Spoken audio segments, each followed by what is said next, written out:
Cuando oímos la palabra paisaje, generalmente se nos viene a la memoria un lugar natural, rodeado de vegetación, quizá en la playa, quizá una reserva, quizá lugares con animales, pero muy rara vez con la presencia del hombre. Sin embargo, cuando añadimos la palabra cultural al lado de paisaje, el concepto cambia. Es tomado por la UNESCO y es de lo que vamos a hablar en esta sesión.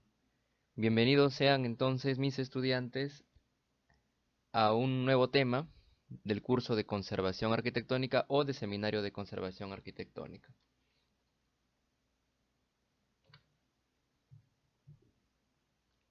Si nos definimos y nos referimos únicamente a la definición lexical, entenderemos por paisaje como un espacio o parte de un territorio que puede ser observado desde un determinado lugar, o como decir enmarcado, ¿de acuerdo?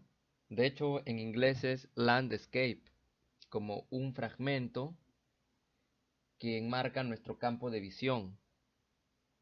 Si giramos y nos movemos de posición, veremos otro pedazo del territorio, por lo tanto el paisaje cambia.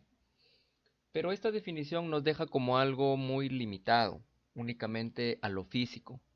Sin embargo, yo te he hablado varias veces en otros cursos anteriores que la arquitectura no solamente se toma en función al contexto físico, sino también al contexto del tiempo y al contexto de la cultura. ¿De acuerdo? Entonces, un paisaje también es un espacio que contiene una dimensión artística, una dimensión cultural, una dimensión temporal, que no solamente es de interés para los artistas plásticos que lo van a representar en un dibujo o una pintura, sino también para nosotros en nuestra profesión.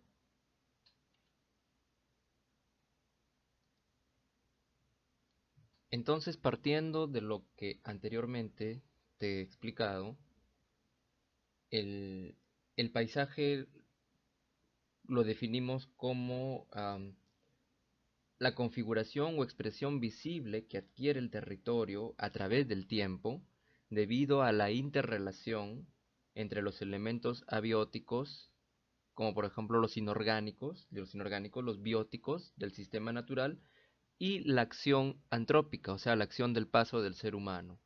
Como ves, por un lado tenemos a la cultura y a la persona, por otro lado tenemos a la naturaleza y al tiempo. De hecho, la palabra paisaje cultural, pues, enmarca también a lo natural. El paisaje es todo lo que nos rodea. Así como en acondicionamiento ambiental decimos el medio ambiente, aquí el paisaje es todo lo que nos rodea y mira cómo se relaciona. Pero no todo lo que los rodea necesariamente es digno de conservación. Por eso previamente hay que identificar, hay que valorarlo, hay que registrarlo, ¿ya? Además, el paisaje no solamente tiene estos valores histórico, sociocultural, eh, urbano, arquitectónico, si es que estamos hablando de una ciudad, o arqueológico, o natural, o ambiental, también tiene un valor jurídico. ¿De acuerdo? Te hablé que los valores no son únicamente encasillados, sino que hemos trabajado con seis, pero puedes encontrar más tipos de valores. ¿Ya? La UNESCO clasifica los paisajes en tres categorías. Lo que es el paisaje definido, diseñado y creado por el ser humano, que puede ser un jardín, un parque, un espacio público. Ya, el paisaje que evolucionó orgánicamente, que puede ser un paisaje fósil que se detuvo en algún momento, u otro que está vivo, donde el ser humano juega un papel social activo, está relacionado con el modo de vida tradicional y representa, por ejemplo, una tradición vernácula. Y también tenemos el paisaje cultural asociativo, donde se relacionan lo religioso y lo artístico. Están cargados de símbolos para las sociedades. ¿Ya? Ahora, el Convenio Europeo del Paisaje, que se firmó en Italia, en Florencia, Italia, en el año 2000, Considera el paisaje cultural como un elemento vivo y potencialmente socioeconómico. Lo define como cualquier parte del territorio tal y como lo percibe la población, cuyo carácter es el resultado de la acción de factores naturales o humanos. Ya en este mismo convenio europeo del paisaje se llegó a un consenso en cual se lo entiende como un elemento transversal e integrador. Fíjate, se consideró o se considera, porque todavía está vigente, que el paisaje es además un eje central de la planificación territorial y generan una sensibilización en la población.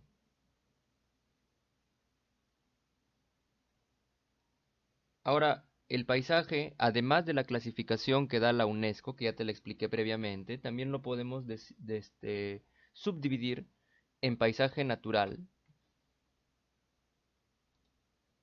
al que lo podemos definir como aquel que ha sido poco intervenido por el ser humano, apenas ha sido modificado. Como te dije anteriormente, difícil es encontrar un lugar en el que no haya presencia del ser humano.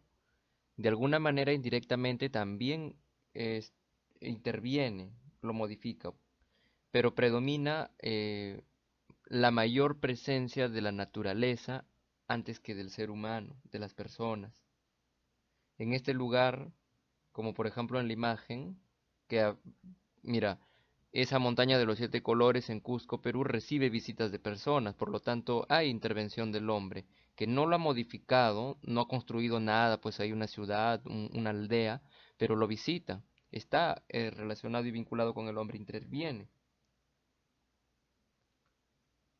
Igual que las Islas Ballestas en Paracas, que donde se realizan eh, visitas a través de embarcaciones. Podríamos subdividirlo, por ejemplo, aquí hablar de un paisaje marino o paisaje acuático. En esta clasificación de lo natural entran los parques nacionales, los santuarios, las reservas, los parques naturales. Tienen definitivamente valor ambiental y valor también científico porque son puntos de interés para las investigaciones biológicas, las investigaciones zoológicas de los profesionales dedicados a esta área. Los paisajes que mantienen valores naturales, como estos que te he mencionado, ambientales, científicos, exigen medidas de protección de mayor legislación. ¿Ya? También podemos hablar del paisaje arqueológico. En este caso son sitios donde hay una mayor presencia de la mano humana, pero de una cultura pasada, una cultura que ya no existe que en estos días, pero cuyo testimonio nos enseña o nos muestra como evidencia lo que hicieron. Está vinculado con el patrimonio natural, con el paisaje natural también, pero por ejemplo, mira, la ciudad sagrada de Caral Supe de hace casi 5000 años y que constituye un referente, un hito dentro de nuestra cultura andina, o Machu Picchu, patrimonio no solamente nueva maravilla moderna, sino patrimonio eh, nacional, identidad. Ya. También tenemos el paisaje rural, donde hay, mira, te vas dando cuenta a medida que va la clasificación, en este caso se hace por el grado de intervención del humano. Aquí hay mayor intervención del humano y hay una transformación, una configuración de traza del asentamiento, pero todavía hay una difusa franja que nos separa del espacio urbano de lo rural, casi más con una tendencia de campo aquí, campesino. ¿Te das cuenta? La diferencia con el anterior, con el paisaje arqueológico, La diferencia con el anterior, en el paisaje rural hay actividad, ¿ya? Hay actividad agraria como principal factor que modela el paisaje producto de la agricultura que predomina más en estas áreas rurales del campo. Eh, bueno, generalmente se lo liga a la actividad agraria, pero también pueden tener actividades terciarias, digamos industriales o artesanales, ¿ya? En cambio, el paisaje arqueológico es un asentamiento histórico que tiene protagonismo de la construcción a lo largo del tiempo y sus evidencias, como te dije antes, son lo que lo demuestran.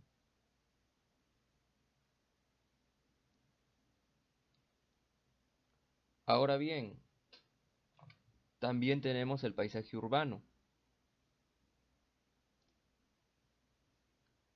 caracterizado por mayor presencia, mayor participación y mayor transformación producto de la actividad humana. Podemos hablar de un centro histórico, como en el caso de la fotografía, o de la expansión metropolitana a través de la arquitectura moderna, como por ejemplo en Lima, más allá de los límites de los centros históricos virreinales.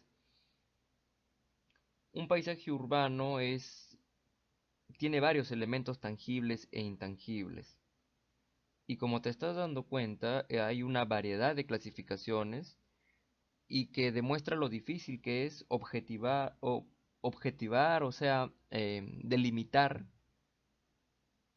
y clasificar las obras humanas y el paisaje, por ende. Pero puedes tener una idea con esta clasificación que te he mencionado. Sea cual sea, el natural, el arqueológico, todos los que te he mencionado, siempre hay que tener presentes estas premisas. Todo espacio es inseparable del monumento, ¿ya? Y a la vez el monumento cumple una función social, no es únicamente algo artístico como hemos visto en las sesiones anteriores de los valores. El patrimonio no significa trazo, sino que complementa el desarrollo. El patrimonio, lo histórico, también es parte del paisaje. El monumento es un recurso económico, recuerda eso, ¿ya? Y hay que poner en valor para dar aprovechamiento propio. O sea, los centros históricos constituyen un punto importante, y eso también lo mencionan las normas de Quito, como aporte al paisaje. Como te dije antes, los paisajes tienen valores, ¿ya? Valores intrínsecos como su autenticidad, su integridad, su singularidad. En el caso de los centros históricos, algo tan particular como el que tenemos acá en Trujillo o el que tienen en Lima o el de Arequipa, que a través de sus construcciones, la traza de las calles, a pesar de que sigue el mismo modelo de damero hispano, cada edificio construido alrededor, en las calles, en estos sitios, los espacios públicos, evidencian una escuela regionalista muy propia de aquellas épocas del virreinato, además de que tiene significación histórica, significación social, ambiental, urbano-arquitectónica. ¿Te das cuenta? Y además valores potenciales, oportunidades.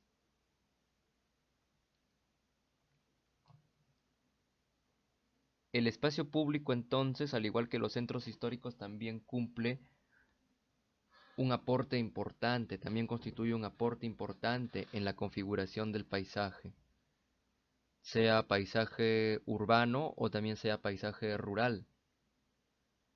Por ejemplo, ahí tienes la creación de un espacio público, el templo de Devot, que es me parece arqueológico, sí, arqueológico, unos restos de la cultura egipcia, si no me equivoco, que han sido digamos enmarcados alrededor de una plaza en Madrid. ¿Ves? O esta propuesta para un corredor cultural en Chapultepec, en México, como una zona de amortiguamiento, digamos. La arquitectura moderna sin duda aporta al paisaje cultural, porque, por ejemplo, acá la construcción de el arquitecto Pei con la pirámide del Louvre en, en el centro de lo que es el museo del mismo nombre en París, en Francia. O esta transformación que quizá para algunos podría parecer polémico. Sí, podría parecer polémico quizá no sea compatible con algunas de los principios de las teorías de la conservación y con otras sí. Este monasterio de Santo Esteban de Rivas de Sil en Galicia, que cambia además de uso. ¿Ves? Tiene como función de restaurante dentro de lo que es este monasterio y alrededor una construcción nuevamente en vidrio, ¿no? Como esa concepción de aquel documento que te di para que leas en italiano, que hablaba de que el vidrio era como el lenguaje plástico o el paso entre lo histórico y lo moderno por su transparencia. Y la pintura mural. La pintura mural también constituye un aporte para el paisaje cultural. Esto, por ejemplo, refleja una casona toda desgastada, deteriorada y que de pronto se convierte, digamos, en un lienzo donde se pueden expresar a través de esta arte plástica bidimensional un fragmento de la historia, así como el mural que tenemos en La Buena. Esto forma parte de la cultura popular. El Santo, por ejemplo, en el Centro Histórico de Hermosillo, en México. Y hablando de inclusión social en esta Catedral de Plasencia en Extremadura, España, por ejemplo, donde sin necesidad de modificar el edificio, se ha considerado, se ha puesto una rampa para el acceso para discapacitados. Fíjate ahí en la foto, ahí mira, cómo la estructura está sobrepuesta de manera que se diferencia por sus materiales, por su materialidad. Y si se quisiera retirar, como es de metal, pues se retira, ¿no? Sin modificar lo original que tiene el edificio que se encuentra ahí en la imagen. Entonces, así como en la conservación integral, nuestra visión debe ser integral, satisfacer las necesidades actuales mediante la relación de los edificios con los usos compatibles. Ya lo hemos conversado en anteriores clases, ¿verdad? Los edificios que tengan un uso compatible que permita que potencie el valor, los valores que tiene este edificio, este sitio de significación. Significación histórica, cultural, arquitectónica, artística. Hay que recuperar, esta visión de recuperar los edificios históricos nos permiten dinamizar el valor de uso. ¿Te acuerdas que también hablamos del valor de uso para la ciudad? Hay que potenciar el espacio compartido como otra pauta, porque esto aumenta las ventas, el turismo, el comercio. Adicionar mobiliario urbano y también espacio público, porque favorece las relaciones sociales. Incluir al patrimonio en los planes de desarrollo urbano, porque esto refuerza nuestra identidad y también contribuye al desarrollo sostenible. El desarrollo sostenible no solamente es con relación al ecosistema natural, sino también hay que permitir el crecimiento económico, pero de manera equilibrada, ¿de acuerdo? Integrar con la cultura viva, porque eso estimula la sensibilidad de la población, le da más valor el poblador que se relaciona y se vincula con su sitio urbano, con su centro histórico urbano, con su sitio rural, con su sitio arqueológico, con su patrimonio natural, integrarlo la relación con la cultura viva. Y por supuesto viene la parte de la gestión, donde se debe comprometer tanto a las autoridades regionales, municipales, como a las empresas, la inversión privada, porque de esta manera se crea un diálogo entre lo público y lo privado, y esto se contribuye a la conservación. Las acciones que se deben tomar entonces, primero que nada es la identificación y el registro. Esto que estás haciendo de elaborar un informe de diagnóstico sirve precisamente para que mediante la presentación de este documento se caracterice y se valore. Podemos de esta manera, bueno, se caracterice, se valore, se interprete y se diagnostique para de esta manera promover o de acuerdo a la carta de Burra, pues las medidas, las acciones que se deben seguir. La participación ciudadana es importante. Estas propuestas de valor que vas a desarrollar en la segunda y tercera unidad también son significativas, ¿de acuerdo? Y por último, la ordenación paisajística. mediante la cual ya con la información que tienes del territorio y el diagnóstico, la caracterización de sus valores, la valoración, bueno, ahora se adoptan las decisiones pertinentes para poder ah, conseguir estos objetivos, los objetivos, ya en función de la ideología y también con la participación política de los órganos gestores.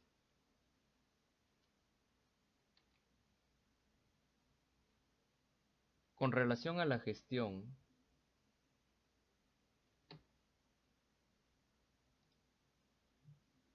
un paisaje cultural puede ser mejorado si se potencian sus fortalezas, se explotan sus oportunidades y se minimizan las debilidades y se neutralizan las amenazas, o sea, un FODA.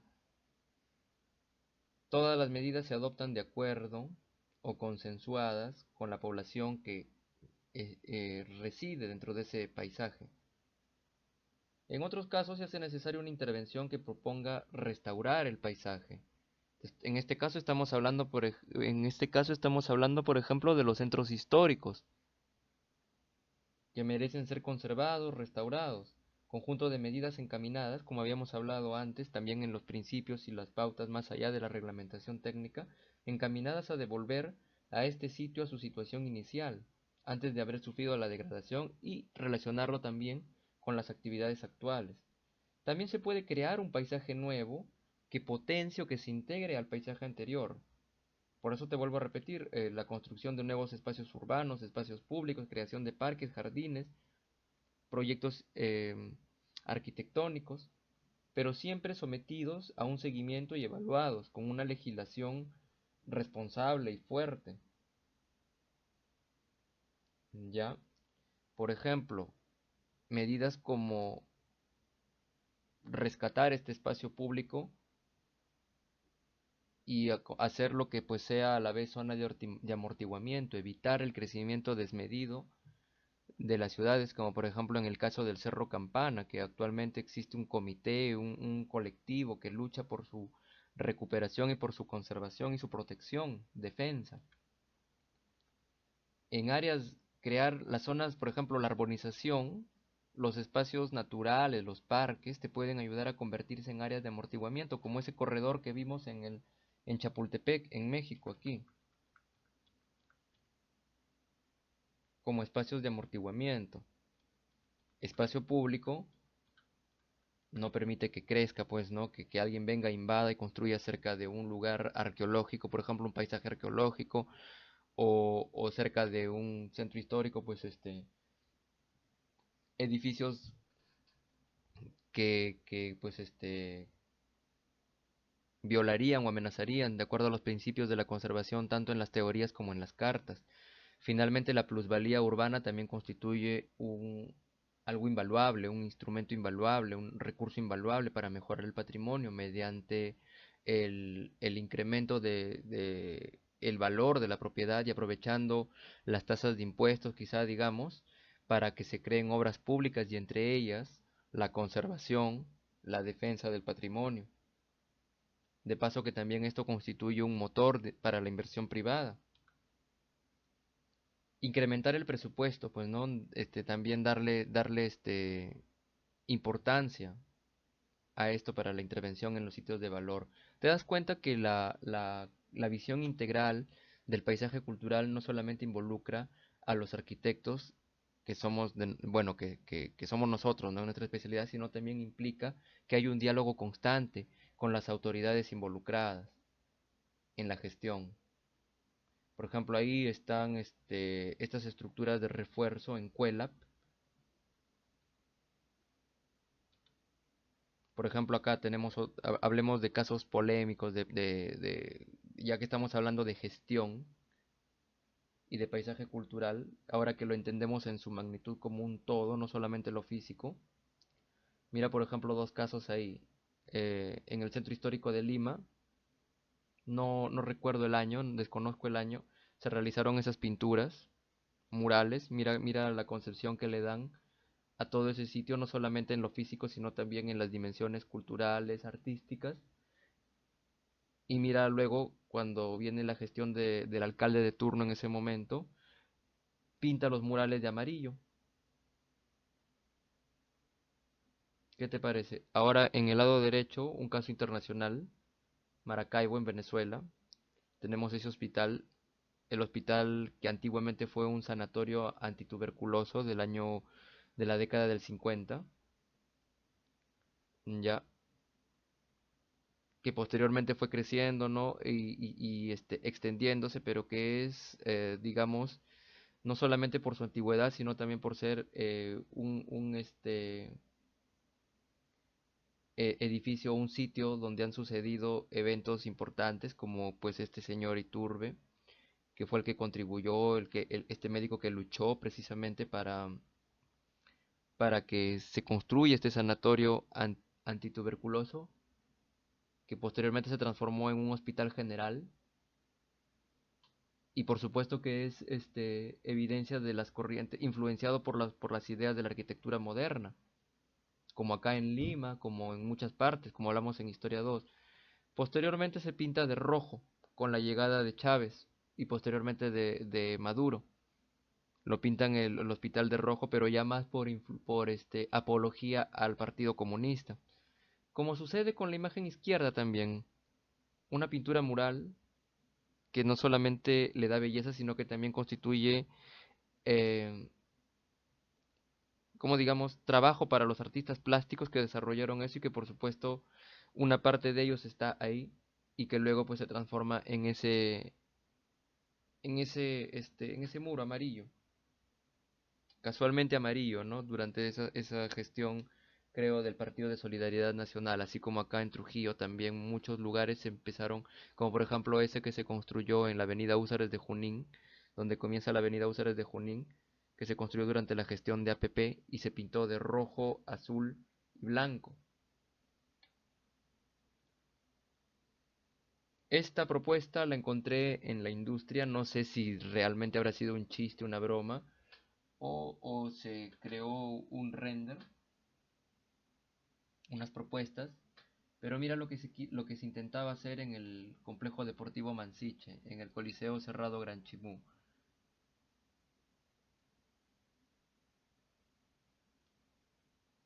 o los cuestionables trabajos de intervención, como por ejemplo esta noticia que encontré también de un balcón recuperado que se desplomó en el centro de Lima. ¿Qué pasó ahí? ¿Qué tenemos en nuestras autoridades? ¿Te das cuenta? Entonces, como te has dado cuenta, paisaje cultural es todo. Aunque no todo no todos los paisajes culturales tienen los mismos valores y por ende los paisajes culturales deben ser aprendidos, comprendidos, estudiados, analizados y por encima de todo explicados. ¿Ves? Todo ello requiere investigación y metodología. Y eso es lo que vamos a ver en la siguiente semana. La metodología para el estudio de un sitio de significación cultural. Bien, nos quedamos aquí por esta sesión. Sigamos avanzando.